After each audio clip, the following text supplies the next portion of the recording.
Hello friends, and welcome back to our final episode of our quick credit series. We have covered everything from building credit with a secure credit card, understanding your statement balance, dealing with hard inquiries, and strategically managing your utilization. Today we're finishing the FICO blueprint by tackling the final two factors: length of credit history and your credit mix.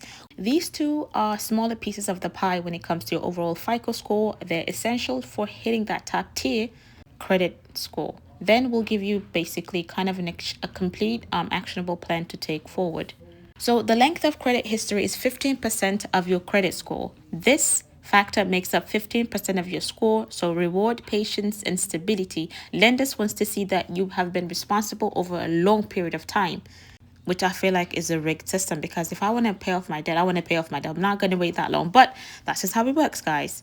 Now, this is the most important part: age of your oldest account. And then number two, age of your newest account. This is why opening a bunch of new cards at once slightly lowers your average age, but it can quickly recover. And then the average age of all of your accounts. The higher the average, the better. Remember when I paid off my student loan, that Nailnet account was my oldest history. When it was paid off, my oldest active account instantly became, you can say, my FMBO card. This is why my score took a dip, because the average age of my accounts dropped. Now, the golden rule: do not close your oldest credit cards. Even if you don't use them, keep them open with a zero balance, or just use them once a year with small purchase, which you immediately pay off, which I do with my FMBO. I use like $1, or I make Apple purchase, and that's about it. So you want to keep that account active. The old FMBO card is my gold because it keeps my history long. Okay. This factor makes up 10% and assesses whether you can responsibly manage different types of debt. A revolving credit, this is your credit card debt, where the limit is fixed and the balance changes every month. This is the bulk of what we have discussed. Installment credit, this is a loan with fixed payments over a period of time, like my student loan account and mortgage payment, car payment. So lenders likes to see that you can handle both. When I paid off my student loan, my credit mix took a slight hit because I was left only with a revolving credit, which is my credit card. So don't take out installment loans just to improve your credit mix. But if you have a car loan or a student loan, managing it well is a bonus for your score. Focus on what you can control, that 35% credit history and that 30% utilization. Okay. Now that you have a full picture, here is your 5-step plan to a credit mastery based on my entire journey. Pay everything on time, 35%. Set up auto pay for at least the minimum payment. But as I said, make the payments full. Okay, make your full statement balance every month to avoid interest and build a perfect history.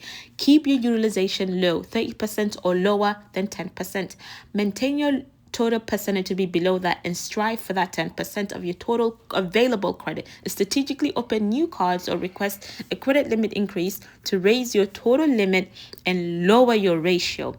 And then 3, preserve your old accounts. It takes 15% into account of your total credit. Never close your oldest credit card, even if you have zero balance. Just use it once a year and you should be good. And then number 4, borrow wisely. That is 10% new credit. Only apply for credit cards when you are genuinely in need of it and you can handle the short-term drop from a hard inquiry. And the 5th thing is mix smartly. 10% credit mix, right? If you take out a car loan or student loan, manage it flawlessly. Do not force it. Focus on mastering your credit cards first. Now, my journey started with 614 score and a life reset. It involves secure credit card, managing repo concerns, surviving an apartment fire, a strategic credit card application spree. Don't recommend that, as I mentioned. Credit is not about magic. It's about discipline and understanding the rules of the system. You now have the full playbook. You can do this. I believe in you. Thank you for joining me on this quick credit banking series. I hope this brief knowledge empowers you to take control of your financial future, because I know in our Black community, especially in our Somali community, we struggle with financial literacy. And I don't know if I'm going to do this in Somali, but I'm going to try my level best to kind of quote unquote dumb it down the best way that I can based on my limited and limited Somali speaking. So if you learned something new, please be sure to hit the like button, share the series with a friend. Tell me in the comments, what is the first step you are going to take today to improve your credit score?